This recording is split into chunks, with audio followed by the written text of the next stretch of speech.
क्या मोटिवेशन था कि नहीं करना है, कुछ तो रहा होगा।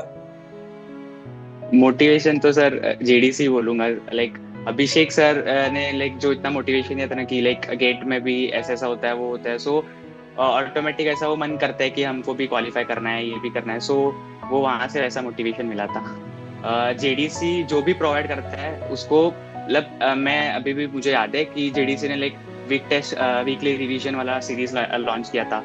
आपने तो सर वो अभी भी रिकॉर्डेड लेक्चर्स है, वो फिजिकल केमिस्ट्री का, थर्मोडायनेमिक्स, इलेक्ट्रोकेमिस्ट्री, आयनिक, वो सब देखा था मैंने। सो और लास्ट टू लास्ट में मैंने मॉक टेस्ट वही दिए थे। तो एकदम अभी भी याद है फेब 5 को मैंने दिया था वो मॉक टेस्ट। तो लास्ट तक जेडीसी बना था हमारे साथ। सो मैं तो बोलूंगा कि और कहीं जाने की जरूरत नहीं है, सब कुछ यहाँ पे मिल रहा है। सो बस इसको फॉलो करो। और बाकी बस यही बोलूंगा, जीडीसी तो मुमकिन है। Hello everyone, welcome back to GDC classes topper stock series में। आज एक बार हम बिल्कुल नए तरीके से जुड़ने वाले हैं। आज हम लोग यहाँ बात करने वाले हैं GATE XL life X science का जो एग्जामिनेशन था 2026 का, उनके टॉपर्स के साथ। आज हमारे साथ यहाँ जुड़ रहे हैं अभिजीत दास, जिन्होंने इस एग्जामिनेशन में 50.67 मार्क्स स्कोर किए हुए हैं। So Abhijeet, first of all congratulation for your grand success. और अभी कैसा लग थैंक रहा यू है इस एग्जाम को इतने अच्छे मार्क्स के साथ क्वालिफाई करने के बाद? सर। अभी तो बहुत प्राउड फील हो रहा है, बट ऐसा लग रहा है कि अभी भी जर्नी बाकी है और अचीव करना है। बट अभी तक बहुत प्राउड फील कर रहे हैं। नहीं, बहुत बढ़िया, क्योंकि अभी गेट सिर्फ हम्म, हमने क्वालिफाई किया हुआ है, लेकिन अल्टीमेट टारगेट, हाँ। अल्टीमेट गोल हमारा शायद नाइपर का है। तो हम वहां तक यस। जरूर पहुंचेंगे। तो अभिजीत, हाँ मैं इसी में पहले आऊंगा। आपने डिसाइड किया कि नहीं, मुझे नाइपर जाना है, नाइपर करना है, तो जीपैट के साथ साथ गेट भी होता है। तो कैसे आपने गेट और जीपैट दोनों को कैसे साथ लेकर के चले, और कब आपने डिसाइड किया कि नहीं, दोनों की प्रिपरेशन करनी है? सर, सबसे पहली बार तो मुझे गेट के बारे में ना एक बार मैंने वो यूट्यूब पे वीडियो देखा था अभिषेक सर का। तो उसी से मुझे फर्स्ट टाइम पता चला अबाउट गेट की बी फार्मेसी स्टूडेंट भी दे सकते हैं। फिर पता चला कि आईआईटी के लिए भी एलिजिबल होते हैं, देन नाइपर का भी। तो लाइक तभी मेरा डिसाइडेड था कि मुझे गेट तो देना ही है। सो बट इनिशियली मेरा था कि लाइक सिर्फ गेट क्वालिफिकेशन के लिए करना है एंड ऑल ऐसा। बट धीरे धीरे वो ऐसा प्रिपरेशन होता गया और फिर वो बहुत ज्यादा हो गया। फिर ऐसा उसमें चले गया था फिर मैं। एंड हम्म। हाँ। और मतलब अराउंड मतलब अक्टूबर नवंबर के अराउंड फिर जेडीसी ने भी गेट का क्रैश कोर्स लॉन्च किया था। सो उसको फिर मैं फॉलो करता था तभी, तब के टाइम पे। हाँ और ऐसे करते हुए फिर आपने गेट को पूरी तरह से सोच लिया कि नहीं, गेट तो पहले करना ही करना है, जीपैट बाद में करना। आएगा, बाद में जीपैट को भी देख हाँ। लिया। अच्छा। एक्चुअली हाँ। हाँ। हाँ, बोलिए। हाँ मैंने लाइक गेट और जीपैट को साथ में पढ़ता था स्टार्ट स्टार्ट में। फिर जब बाद में ऐसा एक पॉइंट ऑफ टाइम आ गया कि या तो मैं गेट कर पाऊंगा या तो जीपैट। तो मैंने तभी तब के टाइम पे मैंने थोड़ा गेट को प्रायोरिटी दे दिया था। सो लास्ट 2-3 वीक्स मैंने सिर्फ गेट ही किया था। हम्म। फिर उसके बाद तो फिर जीपैट का प्रिपरेशन मैंने स्टार्ट कर दिया था। नहीं, हम्म, बिल्कुल, क्योंकि गेट का एग्जामिनेशन हमारा जनवरी एंड में या फरवरी में हो जाता है, और हमको टाइम भी हाँ। मिलता है जीपैट के लिए। तो पहले अगर गेट को कर लिया जाए तो कहीं ना कहीं हम बाद में जीपैट को कर सकते हैं।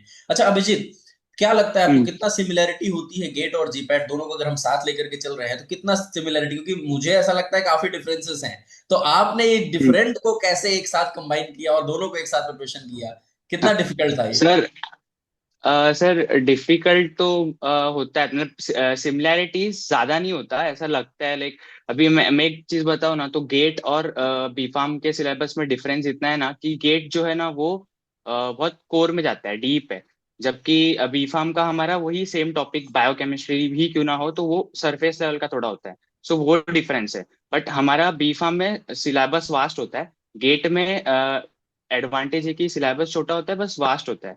सो वही था कि फिर मतलब 20-30% सिमिलैरिटी होती है। बट फिर जब अगर तुम उसको अच्छे से पढ़ोगे ना तो वो हो जाएगा, फिर इतना डिफिकल्ट नहीं है हमारे लिए। क्योंकि हम फार्मेसी बैकग्राउंड से ना, तो हम लोग ने ऑलरेडी वो सबका बेस हमारा क्लियर होता है। सो वो फिर इजी हो जाता है आगे का प्रोसेस पढ़ना। बस वो कंटिन्यूसली पढ़ते रहना है बस इसका। और वो हम्म, अभिजीत ने करके दिखाया हुआ है। वो हाँ। कंटिन्यूटी मेंटेन करी हुई है। अभिजीत, इसमें आप क्या डिसाइड, जैसे आपने एग्जामिनेशन दिया, क्या सब्जेक्ट आपके लिए सबसे इंपॉर्टेंट रहा और क्या सबसे ज्यादा चैलेंजिंग रहा? किसमें मार्क्स सबसे अच्छे आए? आपका कुछ ऐसा था कि नहीं, किसी एक सब्जेक्ट को आप पर्टिकुलर ज्यादा फोकस करते थे? सर मेरा केमिस्ट्री फेवरेट था सर, वो ओके। तो सर आपके बदौलत फिर वो तो मेरा लाइक केमिस्ट्री में एक्चुअली मेरे 18 मार्क्स समथिंग आए थे 25 से, जो कि बहुत अच्छा है। लाइक उसने मेरा स्कोर बूस्ट करने में हेल्प किया। बाकी ओके। माइक्रो मुझे पसंद था बहुत, तो प्रत्युष सर के और प्रतीक दोनों दोनों सर के मैंने एक्चुअली देखे थे लेक्चर्स। सो वो भी बहुत हेल्पफुल रहे मेरे लिए। एंड एप्टीट्यूड मैंने उतना नहीं पढ़ा था, थोड़ा ऊपर ऊपर से पढ़ा था, सो वो वहाँ पे मेरे मार्क्स थोड़े कम हुए थे। और इस बार का ना, एक्चुअली इस बार का जूलॉजी थोड़ा टफ हुआ था। यूजुअली अभी जितने भी पीवाईक्यूज के पैटर्न थे पिछले साल तक, अभी जूलॉजी कंपैरेटिवली इजी होते थे, बट इस बार मैंने जूलॉजी अटेम्प्ट किया था, सो वो एक वहाँ पे भी मार्क्स डाउन हुआ था थोड़ा सा, वो भी एक था। ओके। जूलॉजी अटेम्प्ट किया आपने, जूलॉजी ही क्यों? जूलॉजी एक्चुअली जैसे हर किसी के मन में होता है स्टीरियोटाइप बी फार्म वालों का, कि जूलॉजी मतलब हैप से रिलेट करते हैं, थोड़ा बहुत ऐसा इजी लगता है वैसा, तो मैंने भी उसी थॉट से आया था। बट बाद में मुझे पता चला कि लाइक जूलॉजी में इज नॉट ओनली अबाउट हैप। उसमें से सिर्फ एक सेक्शन होता है हैप का, बाकी 10 सेक्शंस तो लाइक कुछ और ही होते हैं। ऑल्दो वो हार्ड नहीं होते, इजी होते हैं, बस वास्ट होता है, वो एक है। सो अगर तुम टाइम दोगे ना तो वो भी हो जाएगा। सो मतलब जूलॉजी के क्वेश्चंस इजी आते हैं। वास्ट हम्म। होता है सिलेबस बट इजी आता है, इसीलिए मैंने वो प्रिफर किया था। और एक और रीजन ये था कि बायोकेम के जो न्यूमेरिकल्स थे वो मुझसे बन नहीं रहे थे, वो थोड़ा टफ लग रहा था, इसीलिए भी मैंने चूज किया था। बायोकेम आपने स्किप किया, आपने बोला नहीं जूलॉजी करेंगे। हाँ। ओके। अभिजीत, मेरा एक क्वेश्चन और है कि कई बार क्या होता है ना कि हम सिर्फ सेमेस्टर्स या यूनिवर्सिटी एग्जाम्स भी हमारे बीच में आते हैं, तो हम उस चक्कर में जीपैट की प्रिपरेशन नहीं अच्छे से कर पाते हैं। आपने हम्म। जीपैट, गेट और यूनिवर्सिटी तीनों को एक साथ जो है किया, ये कितना हम्म। चैलेंजिंग था? तो आपने ऐसा क्या किया और आपको ऐसा क्या मोटिवेशन था कि नहीं इसको तो करना है? सर फ्रैंकली बोलूँ तो मैं कॉलेज ज्यादा ज्यादा जाता नहीं था। सो लाइक मेरे लिए वो प्रायोरिटी वाली बात थी कि हाँ अभी सेमिस्टर को भी देना है, बट वो सेशनल्स हो या सेमिस्टर हो तो वो मैं सिर्फ लास्ट के ऐसा एक वीक्स में पढ़ता था, फिर कभी अगर ट्रेन में आता तो वैसा वैसा पढ़ता था। तो मतलब मेरा प्रायोरिटी असाइन था कि थोड़ा कॉम्पिटिटिव एग्जाम की तरफ है, सो मैं वहाँ पे ज्यादा प्रायोरिटाइज करता था। बट उस प्रोसेस में मैं यूनिवर्सिटी एग्जाम्स के भी जो सेशनल्स होते थे वो सभी पढ़ता था, उसमें भी डिसेंट मार्क्स आ ही जाते थे। सो लाइक साथ में मैंने मैनेज कर लिया था समहाउ ऐसा। ओके। और मोटिवेशन, क्या मोटिवेशन था कि नहीं करना है, करना है, कुछ तो रहा होगा? मोटिवेशन तो सर जेडीसी बोलूंगा। लाइक अभिषेक सर ने लाइक जो इतना मोटिवेशन दिया था ना कि लाइक गेट में भी ऐसा ऐसा होता है वो होता है, सो ऑटोमेटिक ऐसा वो मन करता है कि हमको भी क्वालिफाई करना है, ये भी करना है, सो वो वहां से वैसा मोटिवेशन मिला था। ओके। क्या सजेशन रहेगा आपको आपके जूनियर्स के लिए?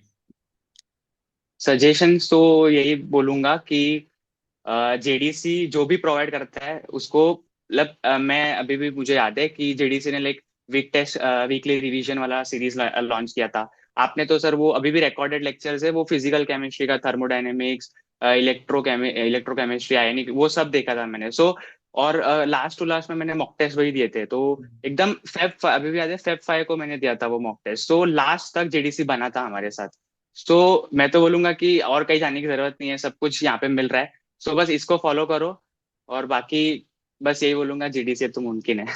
नहीं नहीं, बिल्कुल। एंड आई होप कि अभी आपने सिर्फ एक एग्जाम क्वालिफाई किया हो, अभी ऐसे बहुत सारे एग्जाम्स हैं जो आपको देने हैं, और हम लोग फिर एक बार जरूर मिलेंगे जहां हम लोग फिर आपके उन एक्सपीरियंसेस को डेफिनेटली। उस एग्जामिनेशन के लिए जानेंगे। Thank you so much Abhijit, आप हमारे साथ जुड़े और आपने ये थैंक यू। सारी बातें हमारे साथ शेयर की। आई होप आपके इन पॉइंट्स जो आपने यहाँ पे बातें की, इनसे आपके जूनियर्स जरूर मोटिवेट होंगे कि हाँ वो भी कर सकते हैं, अगर अभिजीत कर सकते हैं तो। Yes sir. Thank you so much Abhijit. Thank you sir, thank you sir.